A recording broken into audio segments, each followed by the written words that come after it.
Hello everyone, welcome to M for teaching. हाजिर हूँ आप सभी के सामने क्लास नंबर 8 जो हमारी हिंदी सीरीज को कवर कर रहा है, जिसमें हम ऑलरेडी 7 क्लास लेकर आ चुकी हूँ, जिसमें मैंने 2 से 3 टॉपिक्स को कवर किया है विद इंपॉर्टेंट क्वेश्चंस के साथ।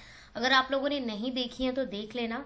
और प्रीवियस जो हमारी क्लास थी, क्लास 7, जिसमें हमने तत्सम और तद्भव के बारे में डिस्कस किया था, दोनों में अंतर क्या होता है और कुछ इंपॉर्टेंट रूल्स या ट्रिक्स आप लोगों को बताई थी कि किस तरीके से आप लोग पहचान कर सकते हैं तत्सम और तद्भव में। और कुछ क्वेश्चंस भी आप लोगों को हिंट के तौर पर बताए थे कि कैसे क्वेश्चंस आते हैं। तो आज की जो क्लास रहेगी वो इंपॉर्टेंट क्वेश्चंस के साथ रहेगी कि किस तरीके से क्वेश्चंस आप लोगों को पूछे जाएंगे किसी भी टीचिंग एग्जाम्स में। और जो एनसीईआरटी की बुक मतलब सीबीएसई का है या कोई भी बोर्ड हो, उसमें भी ये टॉपिक कवर होता है। और साथ के साथ आप लोगों से ये रिक्वेस्ट करूंगी कि जितने भी हमारी लाइव क्लासेस होती हैं केवीएस की, उनको ज्वाइन करें ताकि आप लोग अभी से अपनी सिलेबस के हिसाब से तैयारी एक तरीके से परफेक्ट या बेस्ट टू बेस्ट बना सकें।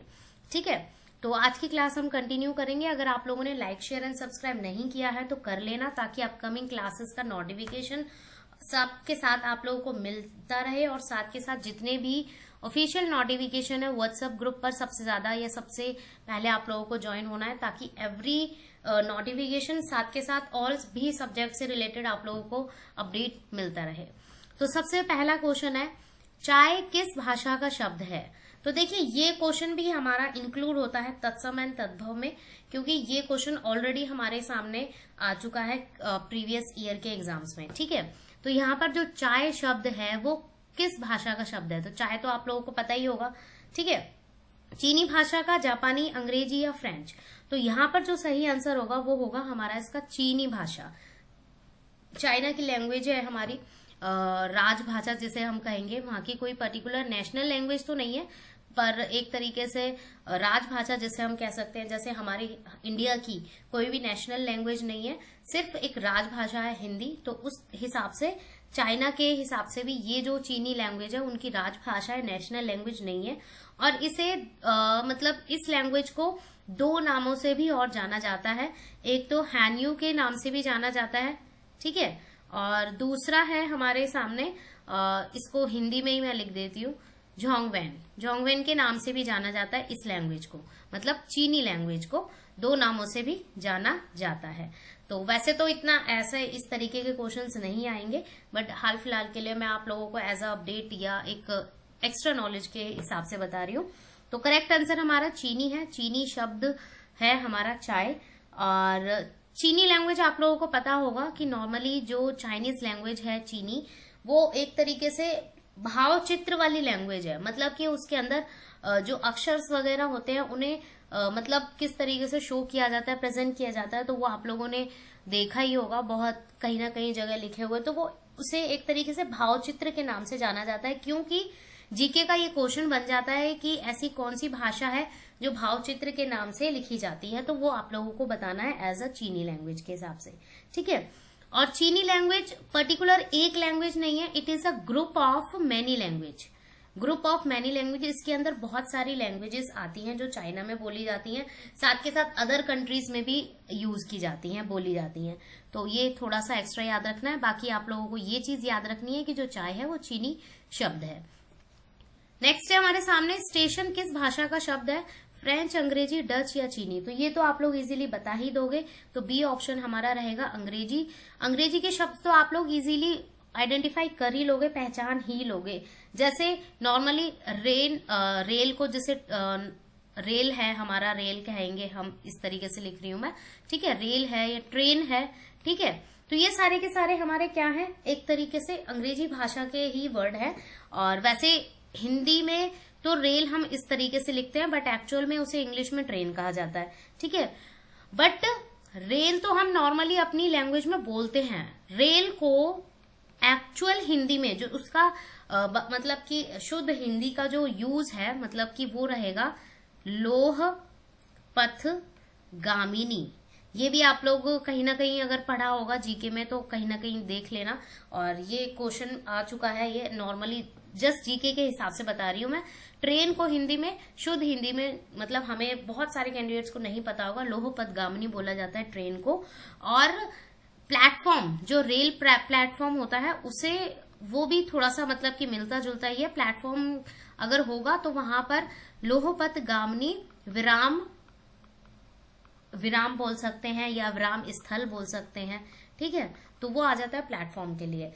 बट यहाँ पर इस क्वेश्चन के हिसाब से बात हो रही है कि स्टेशन अंग्रेजी शब्द है, तो हाँ, तो ऐसे ही रेल भी यूज होता है, डॉक्टर भी यूज होता है। डॉक्टर हम अपनी लैंग्वेज में यूज करते हैं, पर डॉक्टर एक्चुअल में हम हिंदी में और इंग्लिश में दोनों में ही यूज करते हैं, बट वो भी अंग्रेजी शब्द के हिसाब से आएगा। देन है हमारे सामने संकर शब्द का अर्थ क्या है। तत्सम शब्द है, तद्भव शब्द है, विदेशी शब्द है, या दो भाषाओं के शब्दों से मिलकर बना शब्द है। तो सही आंसर हमारा इसका डी ऑप्शन होगा कि जो संकर शब्द है, संकर, शंकर नहीं, संकर जो शब्द है वो हमारा दो भाषाओं के मतलब कि शब्दों से मिलकर बना है। दो अलग अलग भाषाएं हो सकती हैं और वो दो अलग अलग भाषाएं मिलकर एक शब्द बना रही हैं, तो वो हमारा क्या हो जाएगा, संकर शब्द। सॉरी। जैसे कि रेल, रेल प्लस गाड़ी, ठीक है, रेल प्लस गाड़ी ये हमारे दो भाषाओं के शब्द हैं, और रेल हमारा हो जाता है इंग्लिश लैंग्वेज का शब्द है और गाड़ी हमारा हिंदी लैंग्वेज का है। तो ये दोनों मिलकर रेल गाड़ी बना रहे हैं, तो ये हमारा हो जाएगा एक तरीके से संकर शब्द। ऐसे बहुत सारे एग्जाम्पल है, आप लोग कमेंट सेक्शन में बताना मुझे कि संकर शब्द के और कौन कौन से एग्जाम्पल है। तो तत्सम आप लोगों को पता ही है कि जो संस्कृत के वर्ड होते हैं और जिन्हें हिंदी में यूज किया जा रहा है, बट उनका एक तरीके से मीनिंग और लिखने का तरीका सेम है, उनमें कोई चेंज नहीं होता, उनमें कोई बदलाव नहीं रहता, तो वो हमारा तत्सम में आ जाएगा। और तद्भव तो हमारे संस्कृत के शब्द तो हैं और जो हिंदी में यूज तो हो रहे हैं, बट उन्हें चेंज करके लिखा जा रहा है, चेंज करके यूज किया जा रहा है। मीनिंग सेम होता है बट चेंज करके लिखा जा रहा है, तो वो हमारे तद्भव। और विदेशी शब्द तो पता ही है आप लोगों को, नॉर्मली जो अदर लैंग्वेजेस मतलब की होती हैं, अदर लैंग्वेजेस मतलब अदर कंट्रीज की जो लैंग्वेज होती है, तो उसके हिसाब से अदर देश या अदर जो मतलब कि हमारी हाँ देश है उनके हिसाब से। जैसे एक और एग्जांपल मैं यहाँ पर बता देती हूँ आप लोगों को। जैसे एकेडमी हो गया, एकेडमी हमारा एक मतलब अदर कंट्री का वर्ड है, ठीक है, और बाइबल ये भी हमारा अदर कंट्री का वर्ड है। तो इस तरीके से एग्जाम्पल आप लोग देख सकते हैं, ठीक है। नेक्स्ट है हमारे सामने क्वेश्चन रेलगाड़ी शब्द। देखिए प्रीवियस आया है, अभी जस्ट ये क्वेश्चन निकल कर गया है, और ये मैं बता दूं ऑलरेडी केवीएस में आ चुका है, ये 2017 के हिसाब से, ठीक है। तो वहां पर रेलगाड़ी शब्द में पूछा गया था कि रेलगाड़ी शब्द तत्सम है, देशज है, विदेशज है या संकर है। तो अभी मैंने जस्ट पहले ही बताया था इस क्वेश्चन का आंसर, तो सही आंसर हमारा डी ऑप्शन है, संकर शब्द है हमारा, क्योंकि ये दो शब्दों से, दो अलग अलग लैंग्वेजेसों से मिलकर बना है। रेल हमारा इंग्लिश शब्द है और गाड़ी हमारा हिंदी शब्द है, तो वही डेफिनेशन भी आप लोगों को याद रखनी है संकर की, ठीक है। तत्सम आप लोगों को पता ही है, अभी जस्ट मैंने बताया था। देशज और विदेशज जान लीजिए।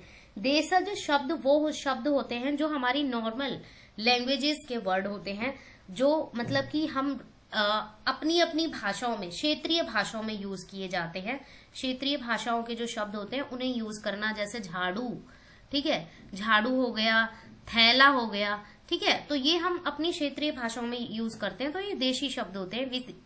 और विदेशी शब्द कौन से होते हैं, जो अन्य भाषाओं से या अन्य देशों की भाषाओं से लिए गए हैं, तो वो हमारे वो हो जाते हैं विदेशी शब्द, ठीक है।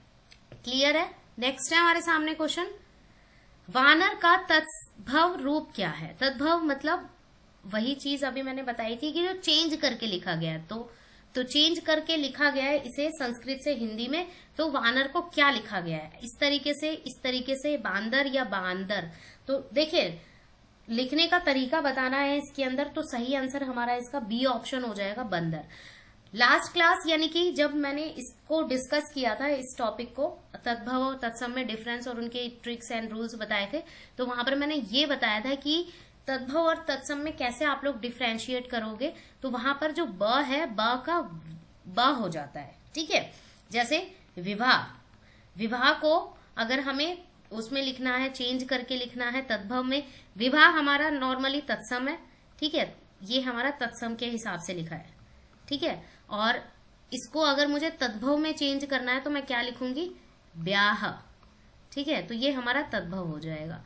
तो ये रूल मैंने बताया 6 से 7 बहुत ही इंपॉर्टेंट है, उसके हिसाब से आप लोग किसी भी वर्ड को चेंज कर सकते हो, देख लेना अगर क्लास नहीं देखी हो तो अब इसके हिसाब से आप लोग बता सकते हैं कि बानर को सही एग्जैक्ट क्या लिखेंगे, तो वो बी ऑप्शन होगा बंदर, इस तरीके से।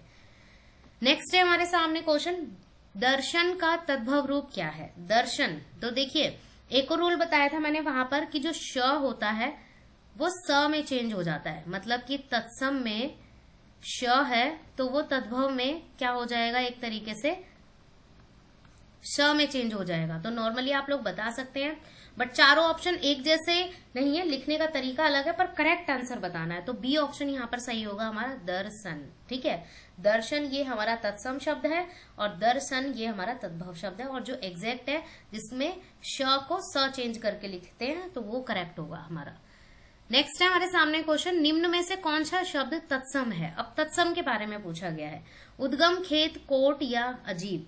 तो करेक्ट आंसर हमारा इसका ए ऑप्शन रहेगा, उद्गम। उद्गम हमारा तत्सम शब्द है, और उद्गम का अर्थ क्या होता है, एक तरीके से उत्पत्ति कह सकते हैं आप, या स्टार्टिंग पॉइंट कह सकते हैं इंग्लिश में, या मतलब आरंभिक स्थान, हिंदी में बताऊं तो इस चीज को आरंभिक स्थान कह सकते हैं, या जहां से किसी चीज का विकास हुआ है, उत्पत्ति हुई है, ठीक है। और एक जैसे नदी है, उसका स्टार्टिंग पॉइंट कहाँ पर है, कहाँ से वो निकल रही है, स्टार्टिंग, ठीक है। तो उस तरीके से आप लोग उद्गम बोल सकते हैं, ये जहां से किसी चीज का आरंभ हुआ हो अपनी लैंग्वेज में, उसे ऐसे बोल सकते हैं। तो करेक्ट आंसर ए है। अपील शब्द क्या है? तत्सम है, तद्भव है, देशज है, विदेशज है। तो सही आंसर बताना है, बहुत ही इजीली बता ही दोगे आप लोग। तो डी ऑप्शन हमारा करेक्ट आंसर होगा, विदेशी शब्द है अपील। अपील नॉर्मली, ठीक है। और अपील के हिसाब से अगर मैं बताऊं क्लियरली कि आप लोगों को जो विदेशज शब्द होंगे ना, या अंग्रेजी जो शब्द होंगे, इंग्लिश जो वर्ड होंगे, वो इजीली आप लोग फाइंड कर सकते हो किसी भी क्वेश्चन में से, क्योंकि वो लिखने का तरीका हमें इजीली फाइंड हो जाता है। तो सही आंसर हमारा इसका बी ऑप्शन होगा। और अपील का मतलब होता है निवेदन करना या याचना करना, ठीक है, कुछ भी आप लोग कह सकते हैं। तो याचना करना भी कह सकते हैं, अपील करना, मैंने अपील किया है, ठीक है। तो इस तरीके से। नेक्स्ट है हमारे सामने, मगही शब्द क्या है? मगही या मगही शब्द क्या है? तत्सम है, तद्भव है, देशज है, विदेशज है। और ये बता दूं मैं, ये ऑलरेडी DSSB में आ चुका है हमारा, ठीक है। तो मतलब DSSB में भी देखा था मैंने इस क्वेश्चन को, और एक तरीके से मैंने जो हमारा NCERT का एक बार एग्जाम हुआ था, NCERT की वैकेंसीज निकली थी, उसमें भी इसको आया था, मतलब ये क्वेश्चन आया था। हिंदी ट्रांसलेटर वाला जो एग्जाम होता है, ठीक है, उसमें भी ऐसे क्वेश्चंस आते हैं, तो स्किप मत करना। जो कैंडिडेट्स नॉन टीचिंग की तैयारी कर रहे हैं, तो हिंदी ट्रांसलेटर में भी ऐसे क्वेश्चंस आते हैं। तो मगही शब्द क्या है ये बताना है। तो करेक्ट आंसर हमारा इसका बी ऑप्शन हो जाएगा, तद्भव है ये। तो तद्भव ये हमारा तत्सम में लिखा हुआ है, ये जो मगही शब्द लिखा हुआ है तत्सम में लिखा हुआ है, मतलब संस्कृत का शब्द है, और इसे जब चेंज करके मतलब कि लिखा गया तद्भव में, तो इसे मगधी बना दिया गया, मगधी, ठीक है। तो ये तद्भव है। और मगधी शब्द किससे जाना जाता है? एक तरीके से मगध भाषा से। ये हमारी लैंग्वेज है मगध भाषा, ठीक है। ये भी आप लोगों को पता होगा कि ये बहुत स्टेट्स में यूज होती है, जैसे बिहार हो गया, झारखंड हो गया, वेस्ट बंगाल हो गया, कई राज्यों में इसका यूज होता है मगध भाषा का। तो सही आंसर हमारा इसका बी ऑप्शन होगा। नेक्स्ट है हमारे सामने क्वेश्चन, संधि क्या है? संधि, सबसे पहले तो संधि आप लोगों को पता होगा कि दो वर्णों के मेल से जो होने वाला परिवर्तन होता है उसे संधि कहते हैं। क्योंकि संधि बहुत सारे टाइप्स होते हैं, संधि के प्रकार होते हैं, रूल्स भी होते हैं, तो उसको भी अपकमिंग क्लासेस में लाऊंगी। तो दो वर्णों के मेल से जो परिवर्तन होता है, ठीक है, वो हमारा मेल से होने वाला परिवर्तन या परिवर्तन, ये हिंट के तौर पे मैं लिख रही हूँ, उसे संधि कहते हैं। अब संधि शब्द है क्या? तत्सम है, तद्भव है, देशज है, विदेशज है। तो सही आंसर हमारा इसका हो जाएगा एक तरीके से ए ऑप्शन, कि ये जो है संस्कृत का शब्द है, जिसे हिंदी में भी वैसे की वैसे ही यूज किया जा रहा है, इसको बदला नहीं है ये संस्कृत का शब्द, हिंदी में भी इसे संधि ही लिखा जा रहा है एज इट इज, ठीक है। और इसका अर्थ भी वही है जो हिंदी में है, जो संस्कृत में। संस्कृत में भी संधियां होती हैं और हिंदी में भी संधियां होती हैं। तो सही आंसर हमारा इसका ए ऑप्शन है, ठीक है। नेक्स्ट है हमारे सामने क्वेश्चन, निम्न में से तत्सम शब्द का चयन करना है। बारात, वर्षा, हाथी या आयु। तत्सम शब्द का चयन करना है। एक तो सबसे पहले एक चीज इंपॉर्टेंट बता दूं, ऐसे क्वेश्चंस को करते टाइम तत्सम और तद्भव ध्यान में रखना कि भाई पूछा क्या गया है, क्योंकि कई बार मैं खुद पढ़ते टाइम पर कंफ्यूज हो जाती हूँ। तो आप लोगों को तो एग्जाम में बिल्कुल अच्छे से मतलब फोकस करके देखना है कि पूछा क्या गया है, क्योंकि कई बार तद्भव और तत्सम ना एक जैसे थोड़े थोड़े लिखे होते हैं, तो हमारा आंसर ही चेंज हो जाएगा उसके हिसाब से। तो अच्छे से पढ़ना है और अच्छे से ही पढ़कर आंसर देना है। तो तत्सम शब्द बताना है, तो करेक्ट आंसर हमारा बताइए। बारात है, वर्षा है, हाथी है और आयु है। तो ये हमारा तद्भव है, ये भी हमारा तद्भव है, ये भी हमारा तद्भव है। तो बी ऑप्शन हमारा सही होगा, वर्षा। और वर्षा हमारा अगर तत्सम है और इसे तद्भव में चेंज करना है, मुझे तद्भव में चेंज करना है इसे, तो क्या लिखूंगी मैं लिख सकती हूँ इसे बारिश। ठीक है, अभी मैंने एक रूल बताया था, व का बा हो जाता है। ठीक है, तो अब बारात तो ऑलरेडी हमारा तद्भव है, तो इसे हम चूज नहीं कर सकते। और हाथी और आयु तो ऑलरेडी हमारा तद्भव ही है, तो सही आंसर हमारा इसका ये होगा वर्षा। नेक्स्ट और इस क्लास का ये लास्ट क्वेश्चन है, निम्न में से दिए गए विकल्पों में से तद्भव शब्द का चयन करना है। तद्भव, अब इसमें तद्भव पूछा गया है, अभी पीछे में तत्सम पूछा गया था, अब इसमें तद्भव पूछा गया है। बैंक, मुंह, मर्म या प्रलाप। तो सही आंसर हमारा क्या हो जाएगा इसका? करेक्ट आंसर है बी ऑप्शन। ठीक है, ये तद्भव शब्द है, क्योंकि तत्सम में अगर तत्सम शब्द में मुख लिखा जाता है, ठीक है, मुख लिखा जाता है, तो तद्भव में क्या हो जाएगा हमारा? एक तरीके से मुंह हो जाएगा। ठीक है, मुंह। तो ये इस तरीके से याद रखना है। बैंक हमारा क्या है? अंग्रेजी शब्द है। मर्म हमारा क्या है? मर्म हमारा हिंदी शब्द है। ठीक है, और ये भी हमारा एक तरीके से तत्सम में आता है। ठीक है, और इसे मर्म ही यूज किया जाता है और इसे नॉर्मल मतलब चेंज नहीं किया गया, इसका मतलब वही है, सेम। प्रलाप, प्रलाप का मतलब है एक तरीके से, प्रलाप होता है जैसे आप लोग कह सकते हैं कि कोई भी, मतलब बहुत सारे मीनिंग है प्रलाप के। मैं अब 2-3 ऑप्शन में बता देती हूँ आप लोगों को। प्रलाप जैसे पागलों जैसी बातें करना, कई लोग होते हैं ना कि कुछ भी बोलते रहते हैं, कोई मीनिंगलेस बातें होती हैं उस तरीके से, या नॉर्मली प्रलाप का मतलब बात करना होता है। बट अगर कहीं पर ऐसा या इस क्वेश्चन से रिलेटेड कुछ आ गया, प्रलाप से पूछा गया अगर एक्चुअल मीनिंग, तो वहां पर पागलों जैसी बातें भी कहना या कुछ भी कह देना अपने मन से बिना मतलब कि सोचे समझे, या अपना दुखड़ा गाना जिसका कोई मीनिंग नहीं है, जो मतलब ज्यादा दुख वाली बात नहीं है, उसको ऐसे बोलना किसी के सामने, तो उस तरीके से आप लोग प्रलाप कह सकते हैं इसे।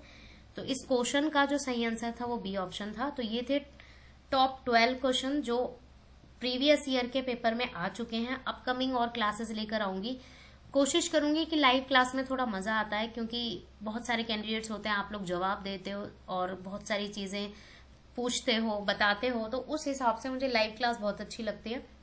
बट अभी लाइव क्लास में इसलिए स्टार्ट नहीं कर रही हूँ क्योंकि बहुत ही कम रिस्पॉन्स आ रहा है आप लोगों का। सो प्लीज अपना रिस्पॉन्स जरूर दें ताकि मैं रेगुलर क्लासेस लेकर आ सकूं, और लाइक इट, चैनल सब्सक्राइब भी कर दें साथ के साथ। बहुत ही कम सब्सक्राइबर्स तो मेरे पता नहीं क्यों। अगर मैं आप एक्चुअल बात बताऊं, 2018 से कहीं ना कहीं मैंने चैनल स्टार्ट किया था और 2025 चल रहा है, और इन 7 सालों में बहुत सारे सब्सक्राइबर मुझसे जुड़े हैं और कम हुए हैं। और इन 4 सालों में सबसे ज्यादा मेरा जो फीडबैक रहा है कि बहुत सारे कैंडिडेट्स की जॉब लग चुकी है और वो लोग जॉब कर रहे हैं, तो उन्हें अब इतनी जरूरत नहीं है इस प्लेटफॉर्म की, तो इसीलिए उन लोगों ने तो अनसब्सक्राइब कर दिया है। बट अपकमिंग जो कैंडिडेट्स हैं जो चाहते हैं इन्फो टीचिंग से कंटिन्यू जुड़ना, अपनी क्लासेस कंटिन्यू करना, तो प्लीज आप लोग सब्सक्राइब कर लीजिए और एक पॉजिटिव रिस्पॉन्स मिलेगा आप लोगों का और रेगुलर क्लासेस लाने का एक मोटिवेशन मिलेगा। So keep learning. Thanks for watching.